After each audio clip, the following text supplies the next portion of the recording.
She's gorgeous. Yeah. Super chilled too. Yeah. Well, she might be picking up on your energy. I hear you've been with her the whole time. You know you could go home and get some sleep. Oh, I'm fine, Rue. Everyone that comes in here keeps telling me to go home and rest. Well, probably because you look exhausted. I'm good. You know she doesn't need a 24-hour guard. No, you're right. She needs a mum or a dad who care about her. Yeah, she does. Just can't wrap my head around it. And how could someone walk away from her? What mother would do that? Well, a mum, I'd say, who wasn't coping very well. You have a kid, that's your job. If you need help, you figure it out. Or you put your hand up and you get help. What you don't do is leave them on the beach in a bag like they're rubbish. Oh, I don't think anyone could look at her and see her that way. I mean, clearly someone loved her. She was left on the beach. She was dressed. She had a blanket and a toy. She was a good weight. Anything could have happened to her. If I hadn't have found Look, anyone, I know, but look, if a mother isn't coping... you protect your children. You find a way. Family is everything. We are Si and Sophie. This is Coastal News, a home and away podcast, your weekly episode companion podcast for your favourite Aussie soap. Best baby name. So, what would be your best baby name? Oh gosh, you want me to name a baby? That's a lot of responsibility. Are we talking about baby girl off Homer's? Well, I was quite keen on little baby Jim Bag, but it's a girl, so you can't really call it Jim. I can baby Jim not stick here? Yeah, maybe is Jim gender neutral? I don't know. Maybe. Well, it is now. We've got Stevie. We've got a Jim. True. Yeah. What would your choice have been? I wouldn't have named it. No. That thing. we're so what's the word? We're not good with the children, are we? If it's got 4 legs, a tail, and a face, like a furry face, I'm into it. You know what I mean? But with kids, I can tolerate my nephew and my niece, but even then I'm like, can you bring them back when they're old enough to go to the pub and get me around? Ladies and gents, we've found the mother. Shh. Oh, dear. How are you? Are you okay? I'm good, thank you. How are you doing? Oh, not too shabby. Yeah, I'm good. We've just put the world to rights. You've just given me so much financial advice off air, sorting my life out. So if you're in prison for fraud next year, it's all my fault, and now it's on this recording. Exhibit A in court. We are Science Sophie. This is Coastal News. Oh no! Whoops. You're in the dock. Oh, it was a good one. This was a good one. Oh, I remember this one. Little baby Jim Bag. Yeah. Oh dear. Oh bloody hell! What did you think of Home and Away this week? The weekly question. I have mixed feelings. I have very mixed feelings this week. Turning up here mixed. So yeah, mixed. I started off the week and I think I texted you and I was like, I'm not feeling it. I'm just not feeling it. I'm not into this. I'll be honest, I'm just not into this baby storyline. It's not grabbing me. It's not the kind of storyline I would be interested in anyway. It's not pitched at me. So I'm not into it. But Cash, not only is he saving Stevie, he's saving my Homer's experience this week because I am loving the Cash storyline. So yeah. Mixed. How about you? On a yacht down the marina. Exactly. It's okay. Do you know what? I don't hate Tane's storyline as much as you do at present time before anyone comes at me in about 3 weeks. Because I'm I'm very fickle. Regular listeners will know. How do you feel about mine? Love him or hate him this week. Indifferent this week. Oh, okay. Wow. See, that's different again. Yeah. But what I'm liking is I feel like it's really well written, like emotive. There's emotion in the writing and the performances, so I'm quite enjoying that side of it. Yeah. it's tricky. It's tricky to follow. It's tricky for me to get on board with in terms of the plot, I guess. But I do sort of take stock because I'm watching this differently, right? Let's face it. Yeah. Yeah. And do you know what? I really like the way that was said, or I Yeah. really like the way that was. I mean, the way the show that just feels different. It's shot different. We've spoken about it last week, so Yeah. there's other things I'm really enjoying, to be honest. Mm. And I agree. Bodyguard Cash is something to behold. Even me this week, literally. It's happened, hasn't it? Yes, I'm liking that a lot. I think with the Tane thing, I'm finding myself just rolling my eyes a lot. You know, as soon as Flick found out about it and Flick starts researching and I was just like, my eyes were just rolling into my head, and I was like, I'm going to give myself a headache here. Yeah, that bit. I was the same, actually. Yeah. Yeah. But again, actually, Cash. We'll talk about it later. But Cash Mm. saved that scene for me because I was a bit like, I'm going to fast forward in a minute. I'm getting to that point now where I'm just like, I'm over it. And then Cash your fast forward moment, your fast forward era. Right? Haven't had one of them for a while. Not since Chloe's dad, you know. So not since the Matthew days have I done a fast forward. So, but then Cash, again, we'll talk about it later, but he did bring it back for me, and I stayed in the room. I was like, no, okay. Yeah, he was the voice of reason, the voice of any of us watching, wasn't he? So, and there was a Gary mention, so obviously I'm happy. Squeal. Gary Claxon. Lovely. Now, speaking of Claxons, wonder if anyone gets in touch this weekend. Because Friday was absolutely littered with a load of coastal news Claxons, a load of them, and we're not very happy about the negative press that we're getting. No, we're getting dragged. Mr. Stewart's not happy with us at all, is he? Let's face it. I mean, this Peter, we need to disassociate ourselves from this Peter bloke. We do, yeah.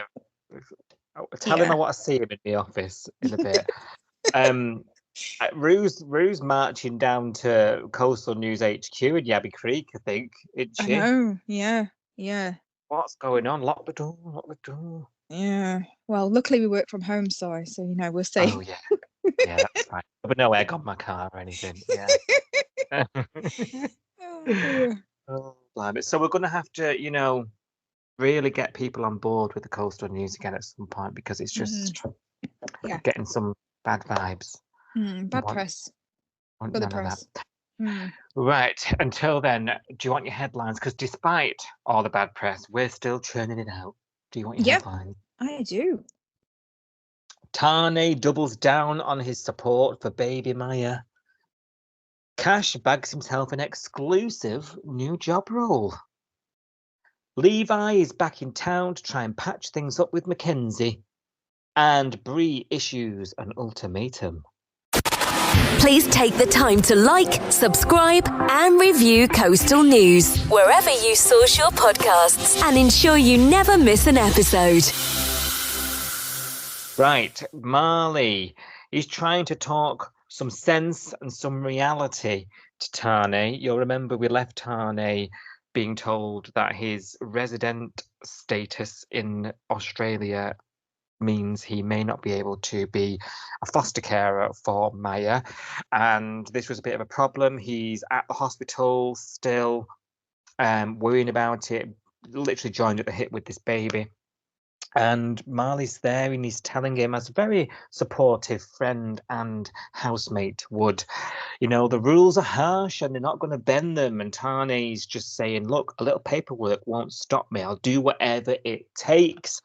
And you're thinking, it's not just a little paperwork. I mean, we have question marks about why he's not a resident anyway, to be honest, at this stage.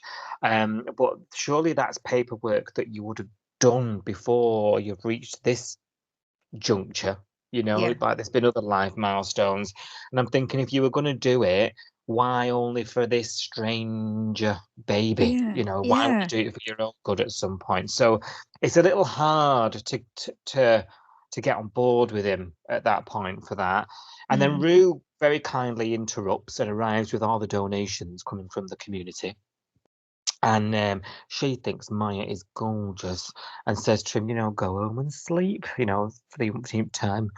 And And he's like, she doesn't need a guard, she needs a mum. And what kind of mother would do this? He's spouting all this stuff again about the mum, isn't he? That you and I sort of scoffed at him for last week. And then what ensued was, to me, the standout scene of the week.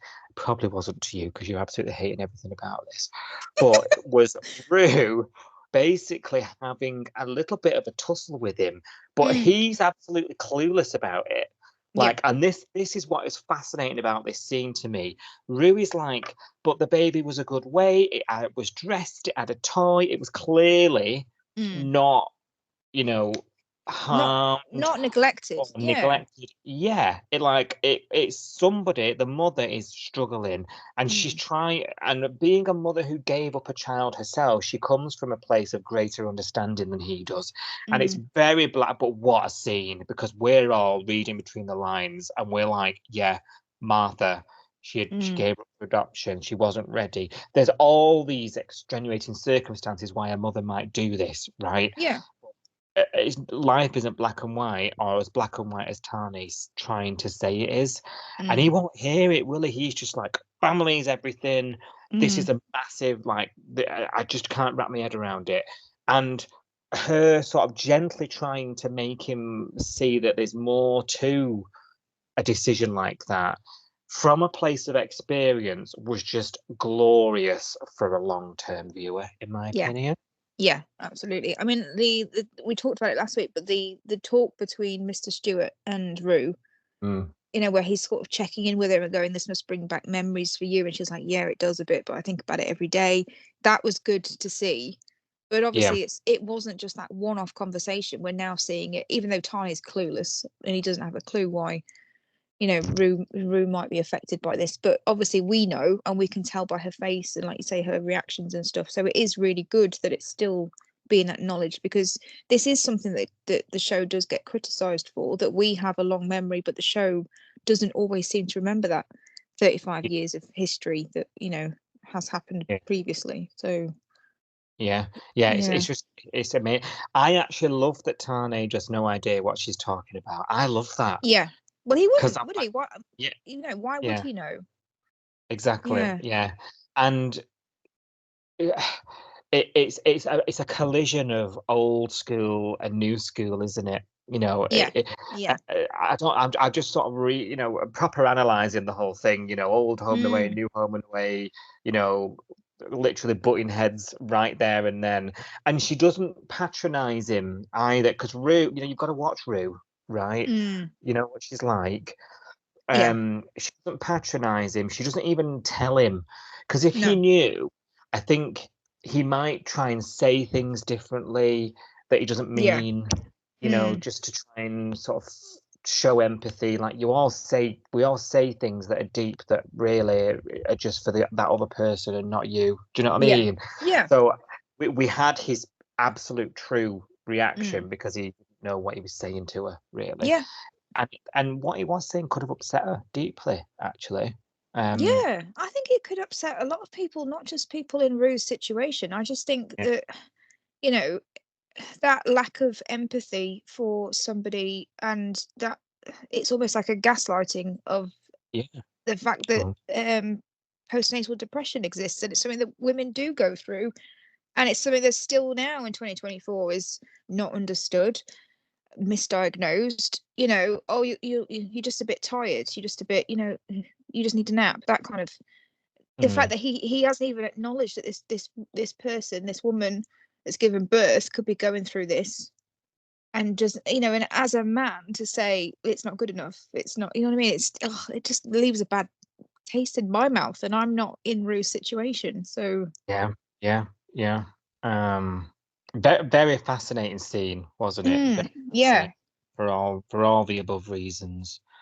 Elsewhere in the Bay, Rose is getting not very far, actually, with finding mum.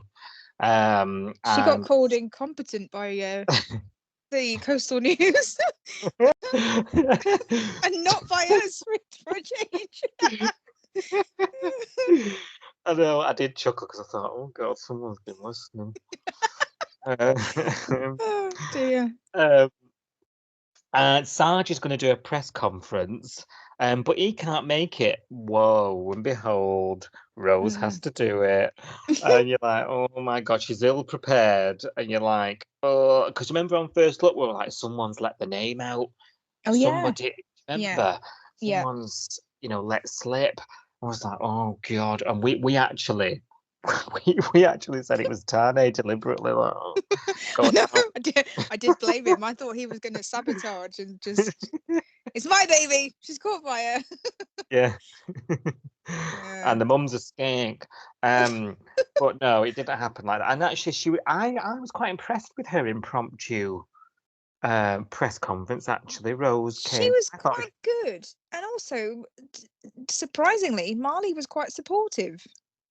yes, she rose Yeah. to the occasion, if you pardon the pun. Yeah, it was interesting, that scene, because obviously Marley for quite a while now has been a bit sort of dismissive of Rose and her work issues and her the fact that she's been promoted and she's finding it a bit difficult to find her feet. She's doing duties that she wouldn't normally do, and when you do start a new job, it is a bit scary having to pick up things that you're not used to doing that aren't second nature yet. And he just seemed to be like just dismissing all of that and all of her concerns. But this week he had her back, and it was actually nice to see. And I was like, oh, he doesn't hate his girlfriend. He doesn't hate the fact that she's a cop. Maybe, I don't know. I mean, he could change again next week, because we seem to be getting a different Marley every 3 days at the moment. Yeah. But Yeah. And we actually were thinking, oh, is it because he's not really into her? Because yeah, and this feeds into that argument, because this is about the baby. This is like, relationship aside, like, we need to find the mother. Yeah. So I'm still on that train, I'm going to be honest, when it comes to Marley. Right, Rose so this goes ahead. This press conference goes out. There's press everywhere, and Rose is later telling Rue, is later telling Alf about what this experience that she had back at the hospital with Tane and all, what's going on, and prying ears. Flick overhears it, doesn't she? And she's like, goes up to the hospital, and we had another good scene here where just the way they're shooting this at the minute, that scene where she comes through the hospital and the camera follows her from behind, and we have this sort of out of focus shot of Felicity following the baby noise. Do you know what I mean? And Tane's there, and he's singing in Maori to Maya, and she's sort of watching on. I just thought it was just the way that was shot, and it just conveys this sort of sense of, like, not panic, but like, like, I felt in Flick's shoes at that moment. I just felt like Flick's anxiety. What am I going to find? She's way out of a comfort zone. And when she finally arrives at the destination, she is actually filled with warmth from seeing Tane with the baby in his element, as she says it. And they have this really nice chat, I thought, where he explains the foster situation, and she tells him the supportive things he wants to hear. And I left that scene thinking that was great. That was really adult, like, considering what we've gone through, considering what we've said to each other. That was fantastic and showed great sort of journey development from where we started.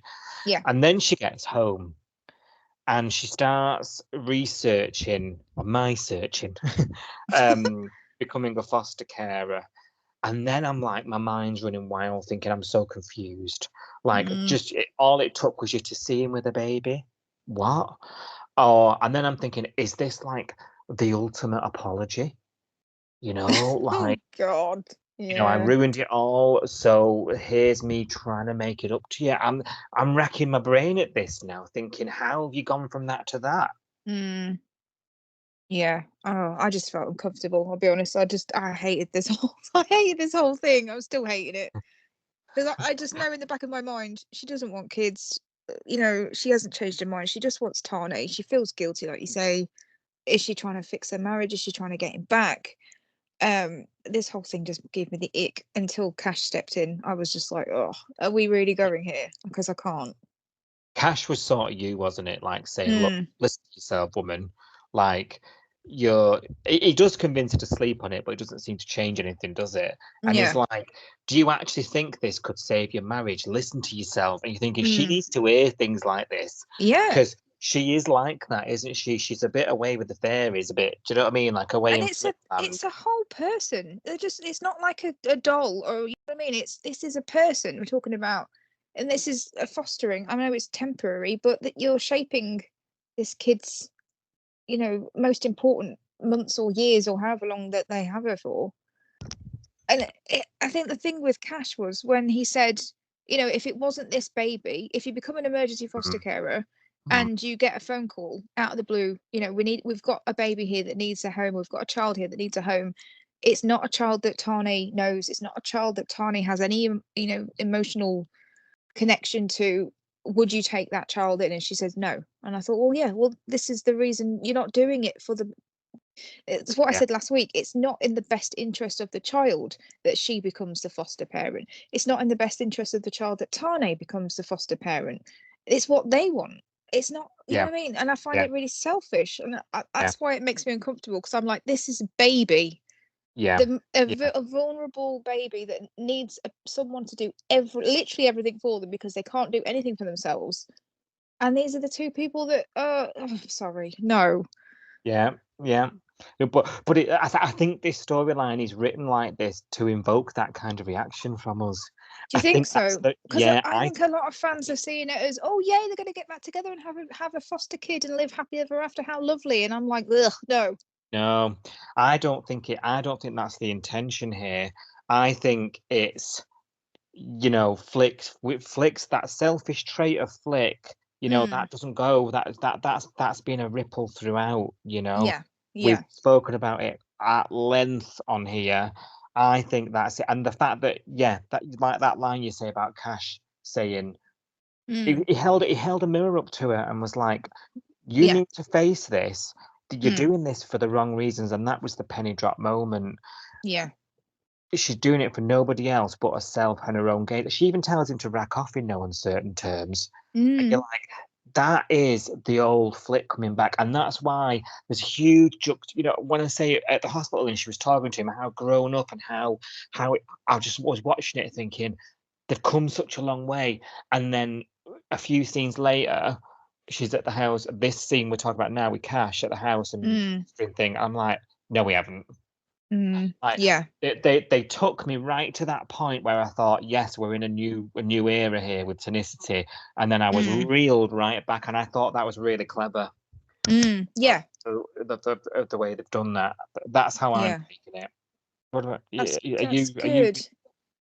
I mean, have you seen it I wanna differently? believe that.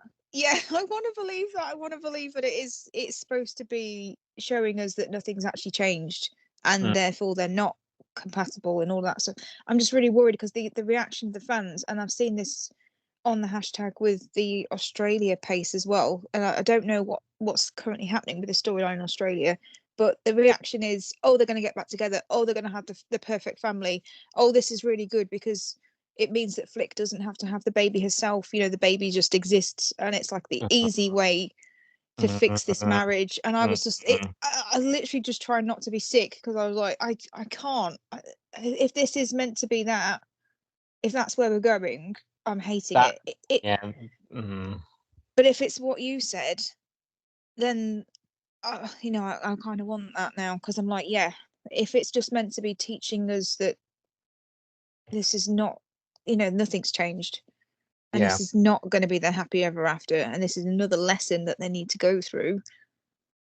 It's I going to don't be know. disappointing if, Mm, yeah, this is the long road back, as I keep saying. But like, mm. yeah, I don't know anything about the future. I've not seen things that you have, so that might be where our inference is parting. Do you I've know what only seen the fans sort of talking about, oh, wouldn't it be great if they got back I mean? together and then Don't say that. they've got this baby, and then everything will be perfect because you know, she doesn't have to get pregnant and have the baby herself. It's already here. Like the hard bit's been done, and I'm like, no, the hard bit is about to start. Yeah. If they decide to be foster parents to Yeah. this baby or any baby Don't that listen comes to in. it. Don't listen to the noise. Remember the whole lyric thing, and you loved them. Well, loved is a strong word, but Well, I like them more than most people did for about a year. And you were dreading it because of what you read on the Australia Pays I was. hashtag. I was, So yeah. learn your You're lesson, girl. Learn your lesson. You're right. You're right. I back down. I back down. You are right, 100%. Right. So, because we've talked about the storyline that you want to fast forward, we talked about it for ages. So let's get on with it. We're just gonna have to see, aren't we? Ride the Yeah. wave and just see. It looks like as well there's going to be a lot more complications coming because, you know, Dana, bless her cotton socks, falls for this journal that's hanging around that Al's kicked out of the blooming surf club for taking pictures of things and asking too many questions. Alf knows it, doesn't he? Close ranks with the community. Alf knows a jig, but Dana's new to this, and she, bless her, he's caught her at a low ebb romantically. She's just been rejected by Xander. Twice. And he's basically, she's invisible to him. Like, what on earth is he doing? So this bloke sort of offers to buy her a coffee, and she's like, oh, 2 and 2 together is 6. And thinks she's on some sort of coffee date, giving him all the details from the hospital, you silly girl. Yeah. And it turns out to be someone from that blooming rag, Coastal News. So there's, you know, Xander's the one to tell her as well, which is salt in the wound, isn't it? I know, literally salt in salt. Oh God. Yes. It was the way that he said it as well. He was like, oh, well, I didn't know you wanted to go out with a journalist. I was like, you could have told her 10 minutes ago, because if you knew that he was a journalist, why didn't you warn her? Exactly. Oh, what Xander. He's doing my head in Xander this week. And then he's on, you know, when she's like, do you want to, you know, like when she's having that glass of wine and she's like, have a post work for me. Have a drink with me. Like, nah, I'm tired.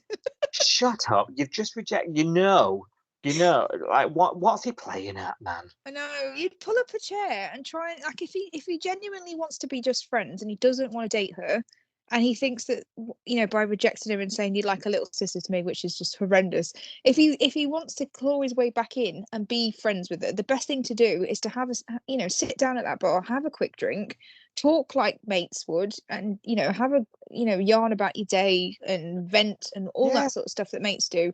And then you go, right, I better go now because I've sat here for half an hour and I'm absolutely shattered. I've just finished work and I'm going to go home and have a shower, etc., go to bed. But half an hour out of his day just to fix that friendship, if it genuinely means that much to him, wouldn't have took, you know, much effort. Couldn't have said it better myself, Sophie. Couldn't have said it better myself. I thought he was out of order, and he's let himself down this week. Yes, he's just running away. He's just running away with his tail between his legs. Oh, I don't know how to deal with this. We suspect he does have feelings, so I don't know what his problem is really. Not like one of us married, unlike some. Do you know what I mean? I do. I know exactly what you mean. That's another thing. Come on to that. Right, Cash. He was hating that job. He's even tried it on days. It's still not exciting. So he's bagged himself a better job as a personal bodyguard. Whip, whip, whip. And I thought this was a bit sort of left field, but then I really got into it when it started. Very nice yacht on a marina somewhere. And a very nice suit, I must say. Scrubs up well, Cash, doesn't it? Me and you. Oh, God. I was on the floor. I was literally like, you had to peel me off the floor. I was like, hello, Cash. Oh, yeah. I'm sorry. I apologise. It works. Whoever's idea this was. Mwah. Stevie Marlowe, sarcastic movie star, I've put here. Right? She's a right one, isn't she? I liked her. I like a sarcastic lady. Yeah, I quite like. She's a breath of fresh air, really, isn't she? And yeah, phenomenal actress already. I can tell she's going to be good. Yeah. She's already got rid of the guy before him because he didn't look good in a suit. I would have done the same. I love how she was like circling Cash. You know when he was first on the yacht and he was like, "Should we Yeah. start the interview?" And she's like, Yeah. "Oh, I already have," because she'd been circling him, looking at him in a suit, like he's a seal and she's a shark. I was like, "Yeah, take it all in, Stevie. Let's have another look." Did you notice who the bodyguard was who was leaving when he arrived?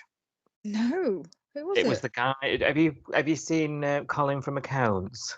Oh no, it's on my list. Oh, put it at the top of your list, Sophie. Seriously. Okay. I actually, do you know what this is reminded? I actually recorded a clip of it the other day to send you, and I never actually sent it. I'll send it later. Oh, okay. I didn't really look at him that much, to be honest. Oh, I was too busy staring at Cash. Yeah, I'm sorry. he's really funny in Colin from Accounts. That was him. Ah, Same actor. okay. You need to Cool. watch it. Honestly, it's like It's on my list. I added it to my list Yeah. because you told me to about Yeah. a year ago, and I haven't Yeah. got round to it. There'll be a second season soon as well. Right. So he ends up sort of trying to interview for this job. She's all getting the espresso martinis out. And Cash, he's all business is Cash, isn't he? You know what I mean? It's not about that. Mhm. Wants to, find out about the job and why he's there and all the rest of it. She gets the file out about the stalker. I'm thinking, not another one. Turns out the Popo have been useless. Well, yes, if it's under the Yabby Creek jurisdiction, I can understand. And that's why she needs a bodyguard. So his advice is to get a low profile, stay off social media, and she is not happy about that, is she? This is her job. She wants to go to all the red carpet events. She wants to do the social medias. She's all into it all, like people are, I suppose, in the celebrity world. And he says, no, if you can't make any sacrifices for your own safety, this is not for me. I'm going to leave. See you later. Leaves the boat. The next day, she turns up outside his humble home in Summer Bay, winds the window down, and he's like, I don't take no for an answer.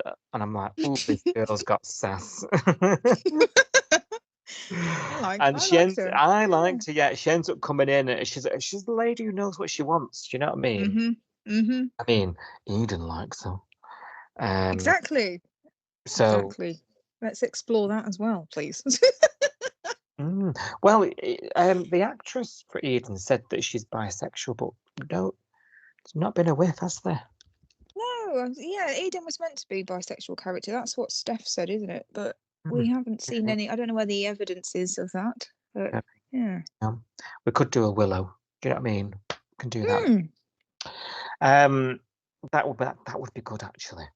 It would be good. I want Cash as well, though. I want all three of them involved. Some kind of throuple thing. You've really thought about this, haven't you, actually? I've thought about it a lot this week. This has really affected you. Oh yeah, I've had a few showers this week. Yes, I've been overthinking. He ends up taking the job, doesn't he, in the end? And it's all rules. Oh God, he's so embarrassing. He's like walking around, he's like, there was room clear. Living room clear. We get off the balcony. What are you doing out there? Breathing. Oh dear. It's all business until he leaves somebody else in charge who gets food poisoning, suspected, like murder plot. Paul or something. Paul, yeah, Paul. Paul's been poisoned. No, he hasn't. He's had a dodgy kebab or something. I was crying. He had a bad kebab on the way to work. Why did he eat again then? Greedy. Anyway. Don't get me wrong. On the way to work, I'm partial to a Greg's breakfast. This was like nighttime. He was like Cash had done the day shift, and he was supposed to be the night cover to come and just guard her while she's asleep, I'd imagine. So he's had his dinner on his way. He's had a second dinner when he's with her. Paul's a big fella. Listen, like I said, the odd pan of chocolate. I draw the line at a cinnamon roll, but I'm not going a kebab on the way to work. I'm sorry. Sorry, not good. Not good. Oh, what's going to happen? Why? 2, like, where is this going? 3, like, what's going to happen? 4, like, when? And what's the other W? Why again? How? Where? When? Why? Like, I don't know. I honestly don't know any of the answers to any of those questions, but I still really am loving this storyline. I don't care where it goes. I just want to see Cash in a suit being all ma'am, ma'am. Oh, I'm loving it. I'm loving it. This is like Kevin Costner and you know, what's the name? I've forgotten her name. Singer. Whitney Houston. Whitney, yeah. This is Kevin Costner, Whitney Houston in Bodyguard in 1992 or whenever it came out, and I am all over this. It is good, isn't it? I even liked him in his Paul Blart uniform, you know. The mall cop. This is way more exciting than the mall cop, isn't it? Let's face it. This is good. I like this. Just put a jacket on. I like this. I like where this is going. I don't care what. I don't know. I don't care what happens. I just want more of this. I hope it doesn't end up, you know, a la Bodyguard the movie. I hope it doesn't end up in a bit of a. Oh, he's gonna have to come across this stalker at some point. This is gonna escalate. This guy is broken into. Oh her no, home. I mean like romantically. Oh, you mean yeah, because she's obsessed with Cash, isn't she? Basically, so she doesn't want this Paul guy. She doesn't want anyone else. She wants Cash. She feels safe with him. He, you know, because let's face it, Cash is like, you'd feel safe with Cash. I would, because he feels like he knows what he's doing and he's very serious. But then also, like, this Paul guy, he looked a bit creepy. Whereas Cash, you can have a conversation with him. He is quite funny in a really dry way, which is good. He's got a personality. He's got a personality now. He didn't have one a couple of years ago because we used to complain about his personality not existing. But he does have one now. He's come out of his shell, and he's the kind of person that you'd feel safe around. And I think because she is so scared, and it's probably the first time she has felt safe, she's latched onto him, hasn't she? And now she doesn't want him to go anywhere. Or I'm gonna put. Is it a crush? Is it a crush, or is it just she feels safe? I'm gonna put something to you. Oh, okay. Go on then. Go on. That whole episode where she's ringing him constantly. Get over here. Paul's been poisoned by the kebab or whatever. And then he rushes over there, and she's all like, "I'm so frightened. I've been sat here for hours thinking I'm gonna die." Goes off into the room in a huff and all that stuff. Is that deliberate behavior to entrap him there so that he'll spend time with her and not at home with Eden? I think she's using it, yeah, because I think it was very convenient that this guy got poorly. And also, she said the police, you know, an ambulance came and took him away, and the police came, but then she's still on her own. So I reckon she probably turned the police away because they wouldn't have just left her there and said, yeah, that's true. Yeah. They would have said, "Why have you got a bodyguard? You know, oh, I'm being stalked. Okay, do we need to call anybody? You know, can you be on your own?" And she's obviously turned them away. So I don't think they would have. Mind you, they're incompetent, aren't they? So we know that already. Maybe they did leave her on her own. They're too busy looking for a baby, a mum. Yeah, and then obviously when Cash rang her when he was on his way, and he rang her and he goes, "I'm on my way," like, and she didn't pick her phone up. He left her a voicemail, and then he got there and she was just sat on the sofa, wasn't she? And I was like, well, what's she been doing all this time? Where's her phone? You know, if you're scared, you'll be holding your phone waiting for it to ring, wouldn't you? And the minute Cash rang you, you'd answer. So I think there's possibly some game playing here because she wants to make him worried about her and wants to make him like, I don't know whether it's a romantic thing yet. It could be, or whether it's just he's the first person that's made her feel safe, and she doesn't feel safe without him. So she needs to try and make sure that he's there all the time. I don't know. It could be either, couldn't it? Yeah, we need one to watch, I think. I don't know if I trust her. Yeah. Do you think the stalker's real then? Are you saying that you think this is all made up, or? No, she could have took those photos of herself, and she could have done. Yeah, you're right. She could have done. But I do believe that side of it. At the moment, I do believe that actually. Okay. But I'm a bit like, I think she is a woman who isn't used to being told no. Oh, and she literally said that though, didn't she? Yeah, and I think she likes what she sees. I mean, she's human. She's got eyes, you know. Do you believe it? Do you believe it? Do I believe that she's being stalked? Mm.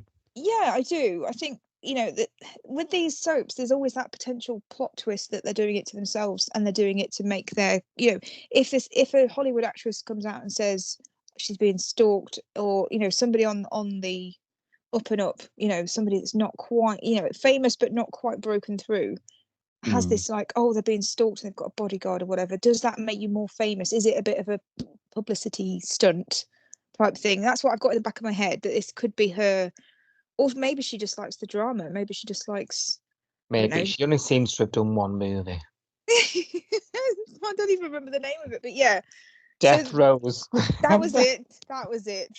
In the back Mm. of my mind, I'm always overthinking and I'm always skeptical because she's a newbie again. So I'm always like, well, is she really who she says she is? Is she really being stalked, etc.? Yeah. Those pictures could be staged, because she could just set up a camera across the room and take a picture of her pretending to be asleep. That you don't know that there's somebody in her house. But I'm trying to take it on face value. I'm trying to go along with the story and think, right, so she's an actress, she's being stalked, she's, needs a bodyguard. She just happened to find one that potentially she fancies, potentially. So it's not just a bodyguard. Maybe there are feelings there, or there will be feelings there. I don't know. I'm trying to take it at face value at the moment, because I don't, everything else that's going on in the show I'm not that keen on, and this is the one thing that's keeping me going. So Take it at face value is probably the best advice with this. Let's face it. Yeah. So yeah, you're right.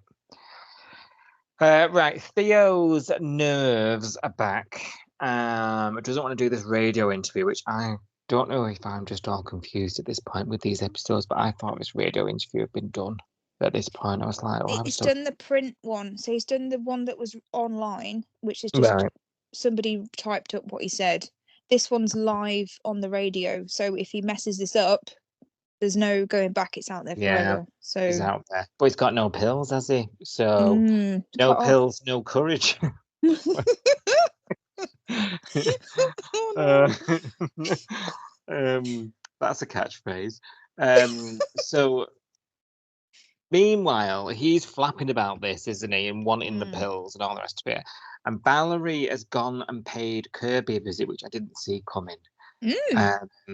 Until I realised that I remember she thought she saw her reporting her to the police. And I thought, oh yeah, right, makes sense. Yeah. And she's explaining to her, like, don't tell anyone because I've cut him off now. Like, he's getting no pills off me now. I've cut him off, and I want what you want, and we want the best for him. And, and I promise I won't lead him astray. But actually, in the very next breath, Theo is literally begging her at this point for more. Like, and he's saying things like, don't make me beg whilst begging. He's all but on his knees, isn't he? Do you know what I mean? Not another drink while I was... Yeah. She doesn't want to risk it. So fair play to her. She didn't care, and I thought she would, to be honest. This is a coping thing that she's developed, and I think she's realised it's not good for him. It's not what he needs. No. I genuinely think she's realised that at this point, which I'm pleased about, to be honest, because it means there's a bit of something in there. Do you know what I mean? A bit of what Leah maybe saw in her. Do you know, when she was with her? And I thought, okay, give the girl a chance. And he goes, well, give me the dealer's number then. And you're like, oh, that's a bit of a, she could wash her hands of it and say it's not me. But let him carry on. I thought, this is not good. She does actually reluctantly agree to it in the end. He ends up making, a smashing interview. But now he's cut her out of it. I'm worried here because, like, I'm thinking she's not going to be aware of what he's getting and where from and how many and what.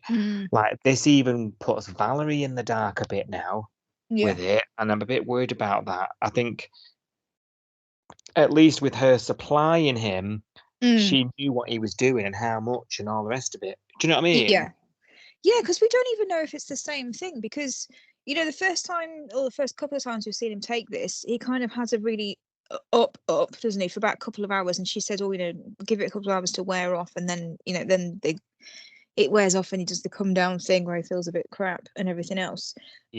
the way that this was played out, I don't know whether it's the same drugs, because he walked into the kitchen. Don't you notice this? Justin was in the kitchen. He walked in. He kind of swallowed this tablet with a cup of tea by the looks of things. I was like, ugh, or coffee. I don't know. It was definitely a mug of something that he swallowed this tablet with. And then he was calm.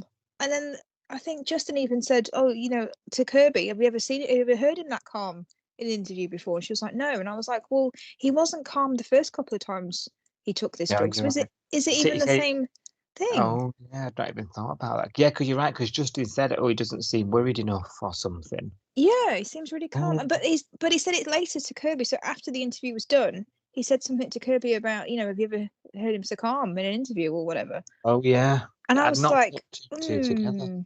I'm not sure it's the same. I'm not sure what he's taking now, because it's, unless he's building up more of a tolerance to whatever it is. I mean, we assumed it was ecstasy the first couple of, because it looked like it. He behaved like it. There was clues with Valerie trying to keep him hydrated by drinking water. So I was like, I think it's ecstasy. But Look, now it's going to I'm be very, very not sure. easy. If he's talking to the dealer directly, it's going to be very easy for them to push something else onto him, isn't it? So you're probably Exactly. right. Yeah, we don't know what it is now. So God. it was less of an up this time. You know what I mean? think this is going one direction, and it's to Northern Districts. Rehab. I'm seeing rehab. Oh, yeah, I'm seeing some sort of major accident, him ending up at the hospital in a near-death experience. Oh, geez, yeah. Yes, because we've already had the foreshadowing of Kirby saying, "I can't believe you were surfing while you were cooked." Yeah. Danger, danger. Oh, yeah. And then it's all going to come out that he's got it in his system. That's my prediction, anyway. We haven't had a car crash for a while. Right, okay. It's been about 6 weeks. They're still sweeping the road. Class. How anyone gets car insurance over there, I have no idea.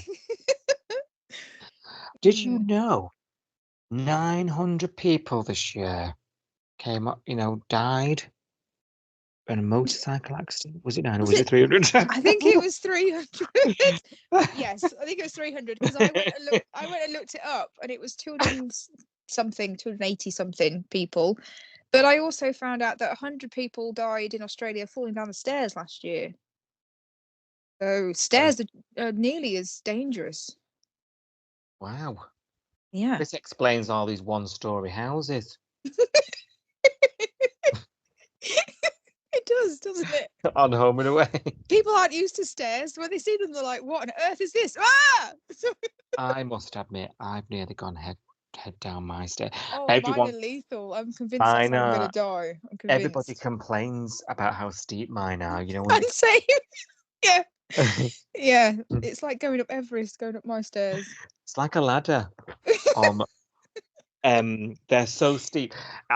Is yours an older house? Mine is. Yeah, I think it's like an old house thing, isn't it? Edwardian cottage thing, yeah. Yeah. Mine's pre-war, old house. Yeah, I think it's just a thing, isn't it? So I go to if she's listening, hello. I go to my mother-in-law's house, and her stairs, I feel like I'm going nowhere because they're so flat. I'm not ascending anywhere because I'm so used to my stairs. Yeah. But yeah, there we go. This is a very boring podcast. Let's go on with more of it.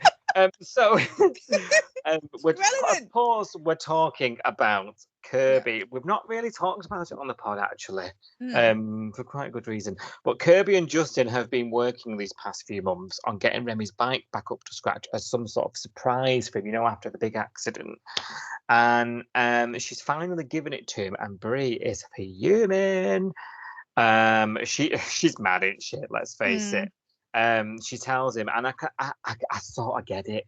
Like, she's saying, you nearly died riding it, and you must be insane. And that thing nearly made the thing I love die, and I can't see you do it again.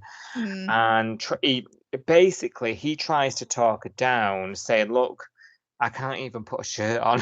Like, it's not happening anytime soon. Chill your beans, woman," sort of conversation. And that seems to appease her, like, oh yeah, let's throw it out to the future, like future us problem, fair dues. And then she goes out, she nips out for like breakfast or whatever, and he literally jumps straight on the bike and revs and turns it over.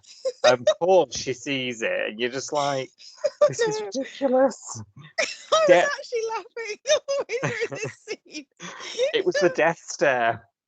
I was just waiting for it because he was trying to get the bike going, and then he did get it going, and then his little face all lit up, and I was like, "Oh, look at him! He's so happy, and he's gonna get a smack in a minute." And I was waiting to see it because it kept showing like the mirrors on the bike, and I kept thinking, "Oh, we're gonna see her face in the mirror in a minute," or we're gonna. I was just waiting for it, and then obviously we saw the camera pan, and she's there in the background, and I was like, "There it is." I tell you, the bit where I thought she was going to get a smack, he was going to get a smack, was the bit when she's explaining why she's like this, and she comes out with all the stats, 300 deaths, whatever, and he Organ goes, donor. You're an organ yeah, donor. yeah. Do you know what? Roadkill. And then he just goes, well, I only came off it once, and it wasn't my fault. I'm just thinking, oh my god, shut up. Well, I actually thought something similar before he even said that out loud. I was like, well, to be fair to him, he was doing the right thing. He was on the right side of the road. The car that crashed into him was on the wrong side of the road. The driver was drinking. He wasn't looking where he was going. He was arguing with his brother, touching the stereo radio or whatever. Thanks for saying. It wasn't his fault. And I don't know what he would have. I don't know what he could have done differently, to be honest. Oh, did I know you were going to back him up? He had a point. I'm sorry, but he apart from that day, we've got no evidence that he's a dangerous driver or that he takes any risks. Understand that this is a trigger for her. Like, yes, yeah, I can totally understand it. I just don't like the way that she's gone about the whole it's me or the bike thing. Well, yeah, she does. Yeah, she gets onto that, doesn't she? She's like, if you get back on that thing, we're through.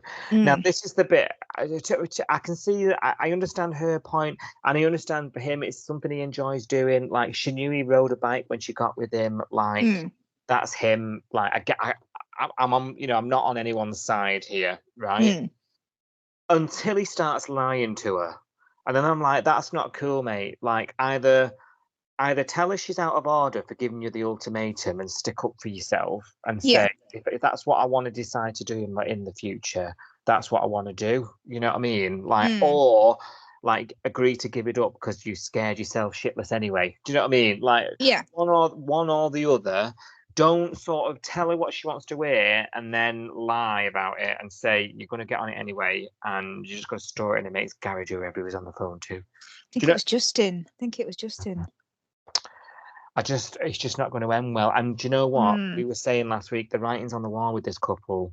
Yeah. So yeah. This is probably, this is probably going to make or break them, isn't it?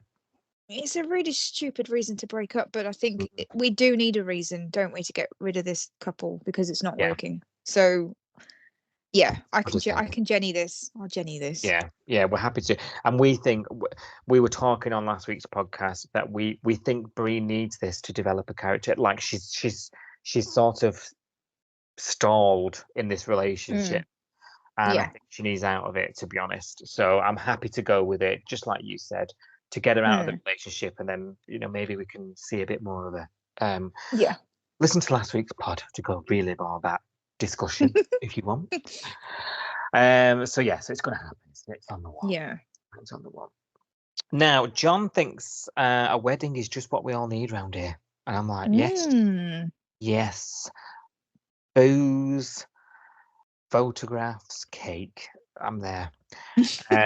And it does put his foot in it a bit, though. You know that scene. This is a great scene. This is a great scene. At the coffee cart. Yeah. And he's like, if my bride went to a clinic before a wedding, I'd know something was up. And Irene's like, you numpty. She's like slapping the coffee machine or whatever. This was a really good scene. It was a perfect John scene. Just what we needed, I thought. Yeah. It was a bit high stakes. He does apologise to Justin. They have a lovely chat, don't they, in the end? Justin sort of admits, I never saw the lead up to a wedding going like this, but this is where I am. And then John has this brainwave that exactly Dangerous. what they need, without having spoken to them, is a celebrant. And do you know what? He's going to do it. And I think this is a glorious idea. I think this is amazing. It's brilliant. We need this. We need comedy John making it all about him. We need this because this wedding thing. I'm sorry, it's been on the table. It's been off the table. It's getting to the point where I wasn't getting that excited by it anymore.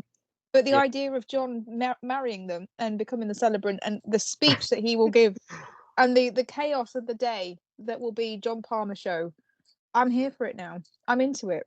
Do you remember on Friends and Joey? Yes, in the yeah. war outfit. Yeah, I've got that like Navy John in my mind. Like, Oh no! Do you reckon he's gonna wear his navy uniform?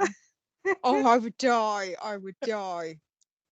I think he can Honestly. squeeze into his old navy uniform. That would be brilliant. I'd Yeah. love that. This is getting me excited for the wedding. Me too, because I wasn't really caring until this point, and now I'm like, if John's going to be there, I'm there.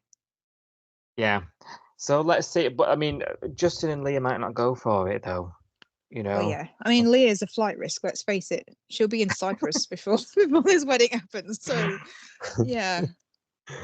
And I just want the wedding now. Is it when we're 5 weeks away now, maybe? I think so. Oh, something like that. Because ours pace. Ugh.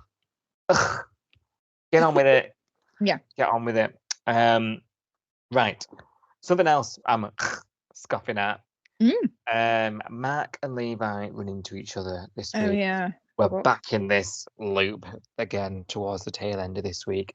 And they're at Northern Districts and she is cold AF. I've written on my notes. She don't want to know, does she? Do you remember last week she stormed out? She said, I've had enough. Yeah, well, she was on the phone to him and she said, don't call me because you're whispering and that means your wife's in the next room. Bye, Levi. Yeah, and I'm thinking, we've been very critical of her. We've given her a hard time, Mac, to be fair. And I'm not going to be as harsh on her this week, and I'll explain why in a minute. Well, for some of it anyway.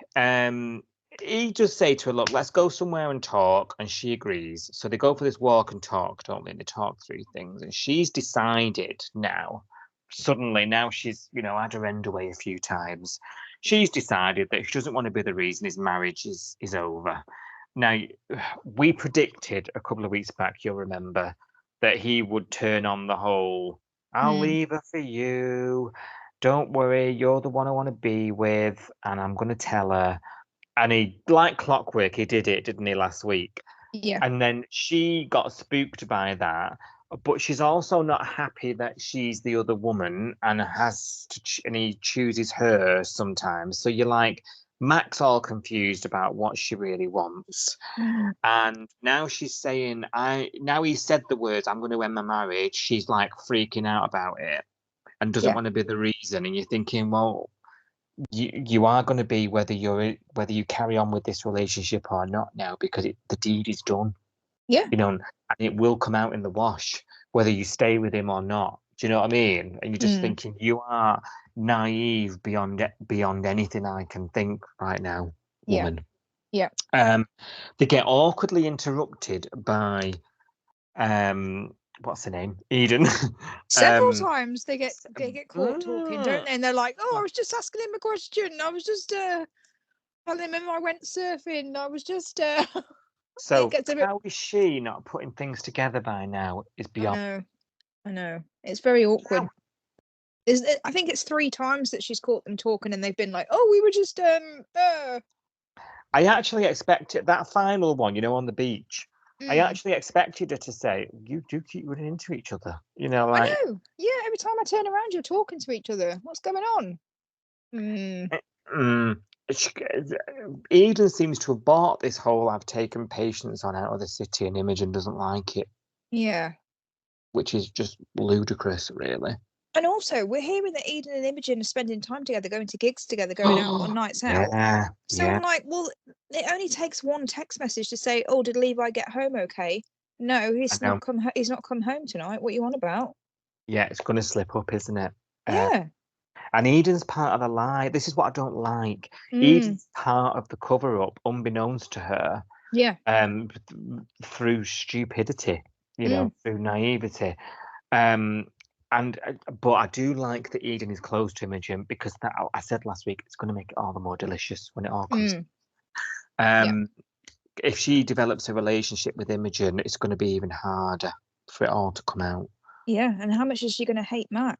Because they were supposed to be not great friends, but they are acquaintances, aren't they? At least. Absolutely, yeah, absolutely. Eden and Levi are at Salt, and she's all organising trips to see Imogen, and Mac overhears all this and storms out of work again.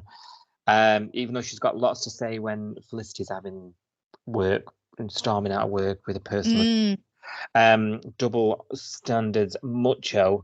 And Levi later comes up to the farm, and he basically says to Mac, "We have something special." And she's all like, "This is too much hard work. It's too complicated." And he says, "Look me in the eye and tell me it's over. You're the one I want. I'm sure of it. You need to decide what you want." And I thought, hang on a minute, fella. Hang on a minute. Why is it her fault? Why is it her? Why is she the one who's got the problem here with it all? Do you know what I mean? She's the one who can't make her mind up. She's the one who needs to decide what she wants. No, you're the one who's married. Like, you need to sort your shit out, mate. That's all she's trying to tell you. Yeah. Like, she's trying to back off. She's, in a roundabout way, she's trying to do the right thing by telling her to do one, because I'm not going to, your marriage is over and I'm not going to, you need to go and sort that out. You know what I mean? Like, she's trying to spare her feelings for the sake of that.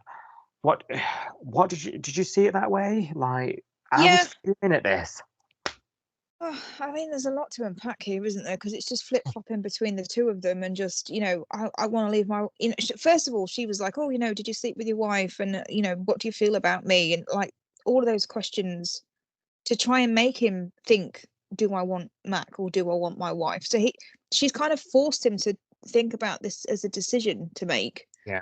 It's me or her decision, essentially, is what Mac's forced him to think about. So she's put him in this position, and now he's actually doing it. Now he's actually thinking, well, who do I like spending time with? Do I want to be here or do I want to be at home? And he's obviously given it some thought. I don't know whether I fully believe him that he would leave his wife. I don't know whether he's just saying that because he wants his cake and eat it, and he doesn't want to give up Mac yet, and he's thinking, if I string her along for a bit more, I don't know, because he keeps saying, I'll tell her tonight, and I'm not convinced that. I think he's, no, I'm not. I think he's waiting for her to go, "Oh, no, let's wait another week," and then he's like, "Oh, okay, then let's wait another week." He's waiting for it to kind of, absolutely. Yeah. Can't trust him as far as you can throw him. I don't actually know. I don't trust him. I don't know.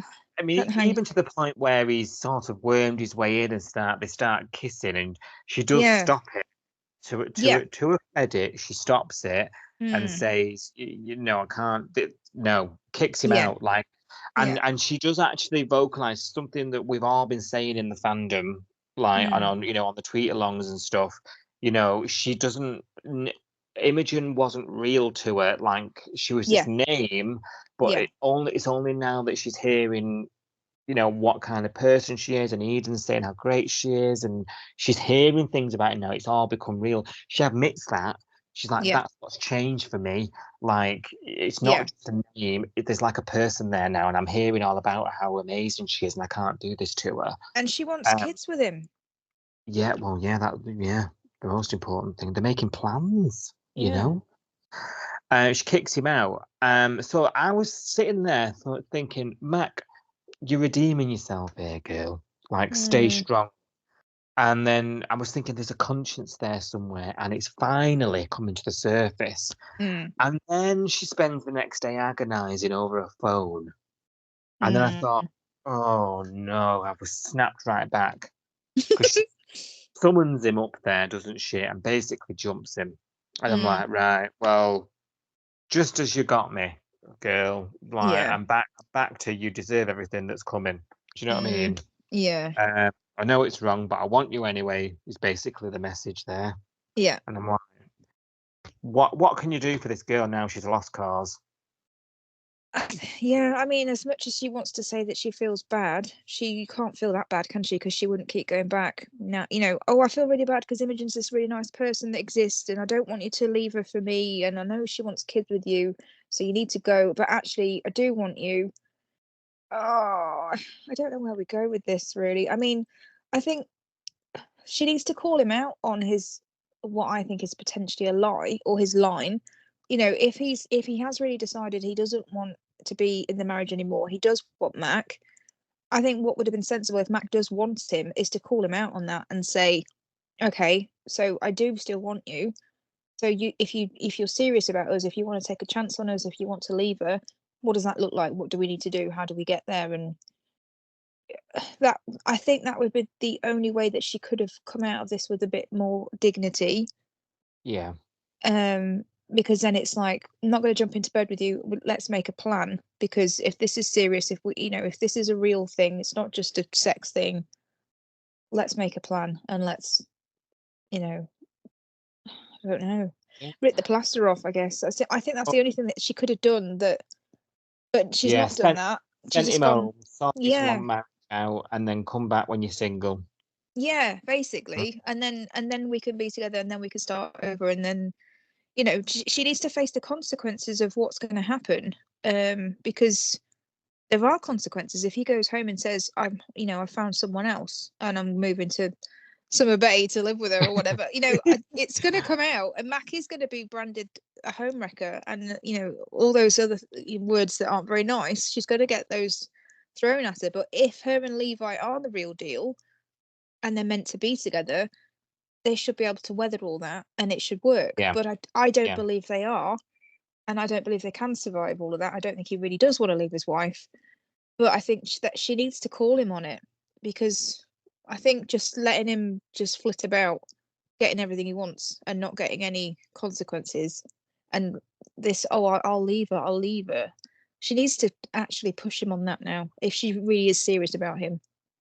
I completely agree. I think she should turn around and say to him, prove it.